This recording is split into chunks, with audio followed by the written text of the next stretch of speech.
And welcome back to another video in the build of the Mystic.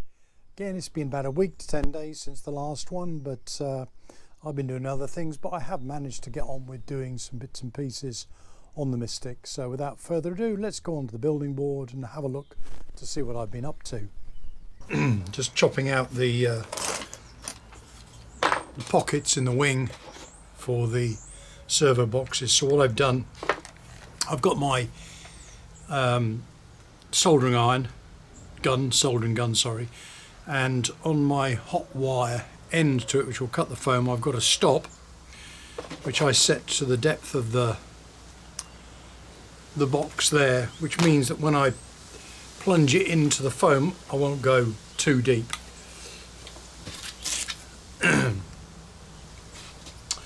What I could have done really is make this a bit of a triangle shape, so it's a bit wider, and we'll do more foam in one go, but it's perfectly adequate for doing this. Okay, hopefully you can see this. So plunge down to the depth there, just keeping that level with the veneer. I can now see the depth I've got to cut.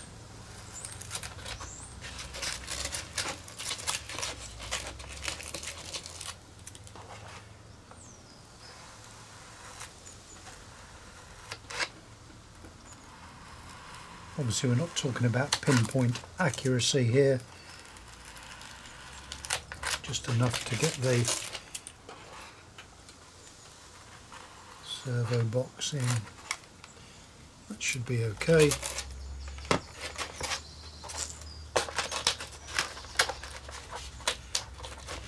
Now this is slightly proud, but I don't mind that, because what I'm going to do now is, bearing in mind that the servos, you can see, don't come to the bottom, they sit higher up. What that means is I can now go around the outside edge of the pocket and just cut the foam like a little channel, which will take the bottom edge of the servo box. So let's just do that now.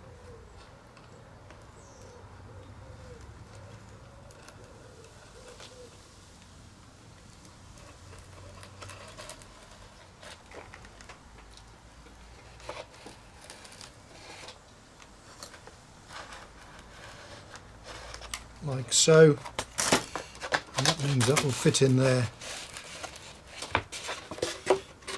like that, nicely in like that. So just taking one with a servo in, just wrap the wire around so it's out of the way.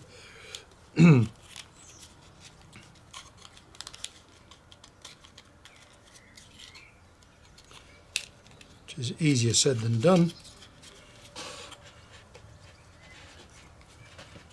Right in the wing like that, and there's a nice flush fit on there, which is good. And the same, I've already done the other one here, so the same would apply here again. Let's just stuff the servo lead out of the way. Obviously I've got to have some space underneath the servo for the servo lead, because that's going to run through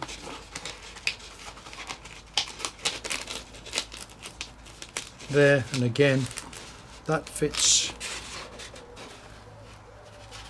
there nice and flush with the veneer, which is what I want. Okay.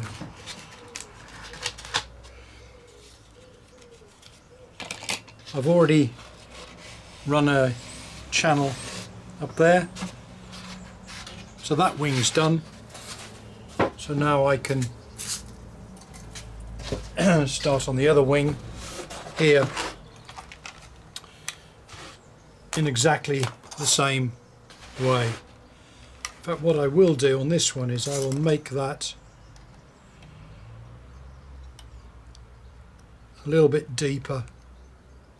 So I'm just bringing the stop up a bit on the gun, so that I'm going to cut foam out to a little bit deeper to give me that space underneath for the servo cable.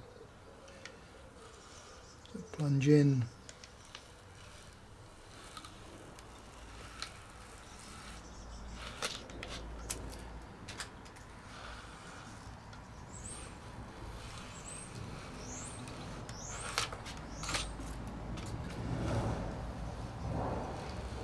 What I like about this method is the lack of foam bits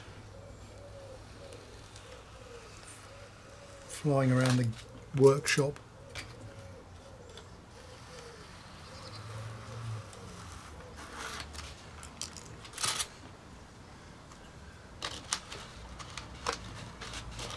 Again, just trial fit, just needs a little bit of cleaning up around the edge here where my gun wasn't dead vertical.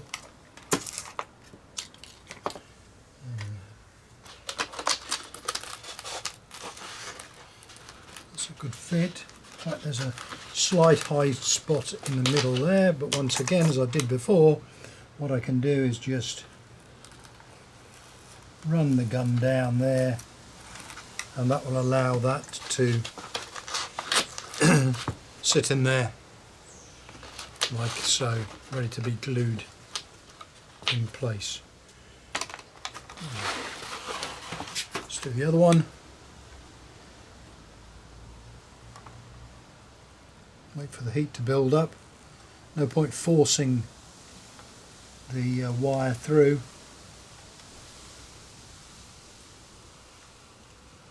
Hotter the better.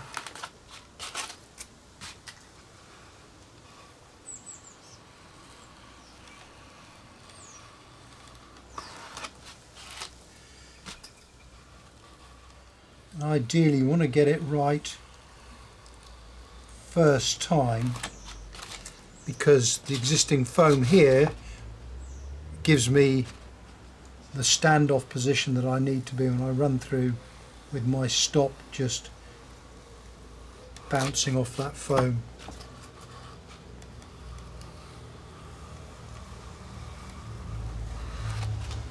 So that's the bulk cleared. Just go down the sides, make sure I've got the vertical there and there.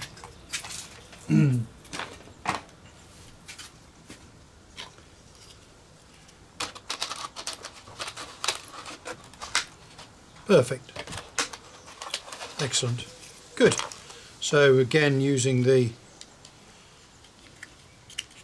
box with the servo in, just to make sure I don't need to take anything out for the servo itself.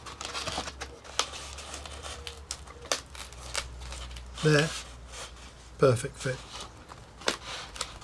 Good. What I can do now is glue, if I can get it out, is glue the boxes in place using Gorilla Glue Brown, and that's the servo positions done. Just going to run down now my servo cable slot here, get it to heat. What I need to make sure with the servo cable slot is I go down a bit deeper when it comes to the boxes, because the cables have to drop down to the bottom. So I'm just going to form a ramp and then come up. I'm not going to bother to set my stop, there's no need for that. Bearing in mind that there'll be two cables here and one cable here. Once the cable, I've made the cables up because they're going to be permanently mounted. I'm not going to retrieve them. So once the cables I've made up, so there'll be one for here and one going from the root to this box here, and then I'll just use some balsa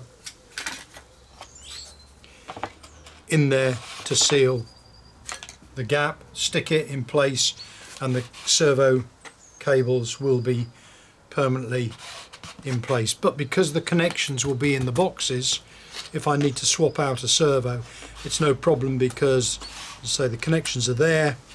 These bits of cable stay in place permanently. Job's a good one. Well, going on from my last short video on the Mystic, and I said about the servo boxes, that work has now largely been done. One thing I failed to mention in the last video was that I've 3D printed these servo boxes out of ply. They've got finger joints around them.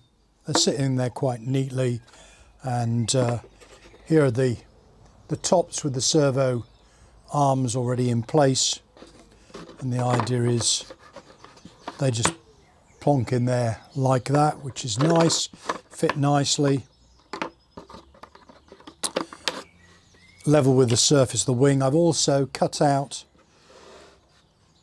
the slot in the wing for the cables for the servos.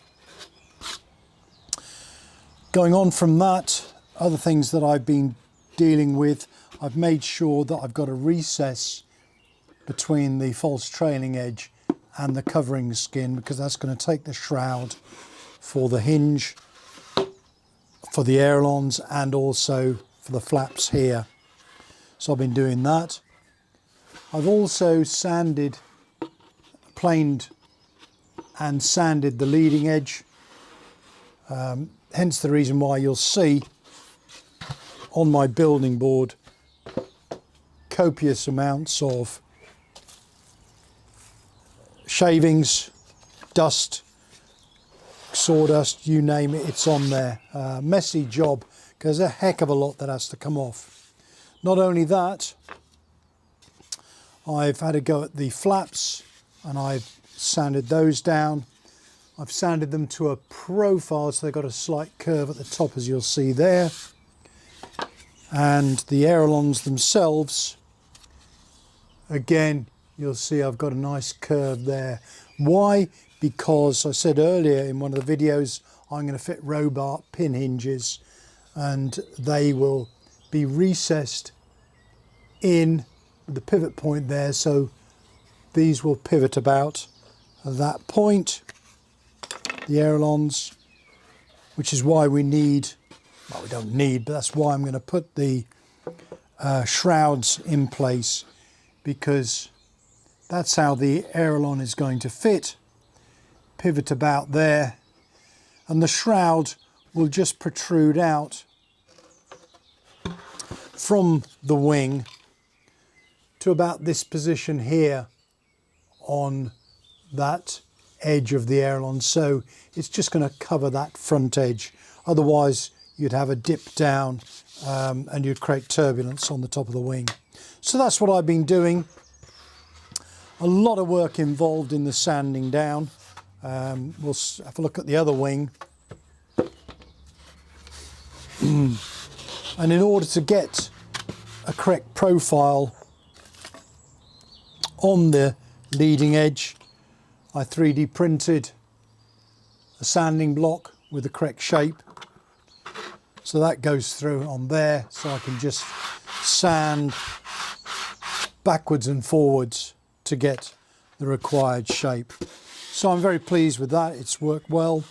So things I've still got to do, I've still got to put a trailing edge on this fixed bit of wing. This is the bit predominantly that goes in the fuselage, but obviously I need to extend it out to come to that. I've got to do the other aileron.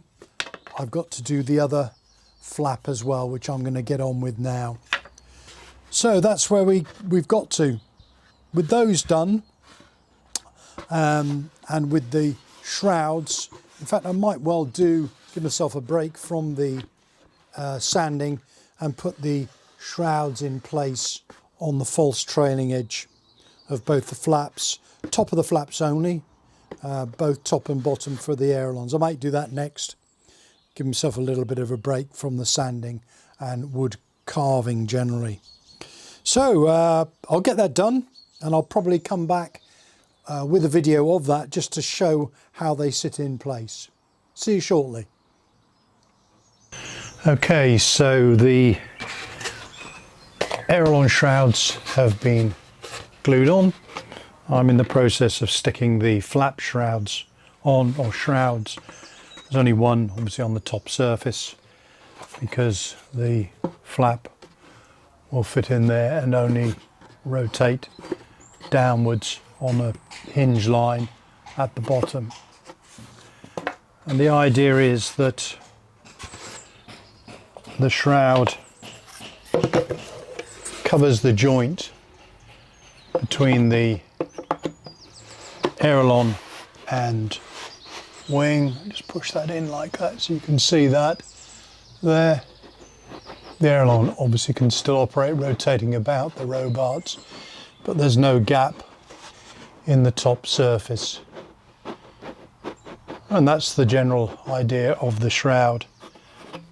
So all I've got to do now is to obviously allow the flap one to dry. I'm going to face off the inner section of the wing, which is raw foam with a bit of balsa.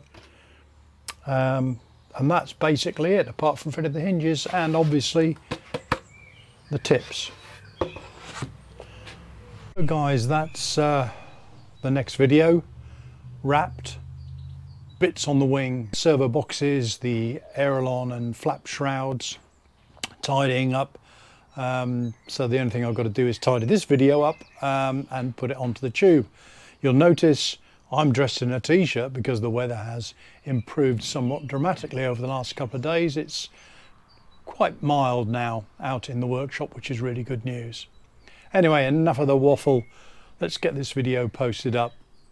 If you haven't subscribed, please do so. Put likes below, any comments below, and I'll get back to you as soon as I can. Thanks for watching. Cheers.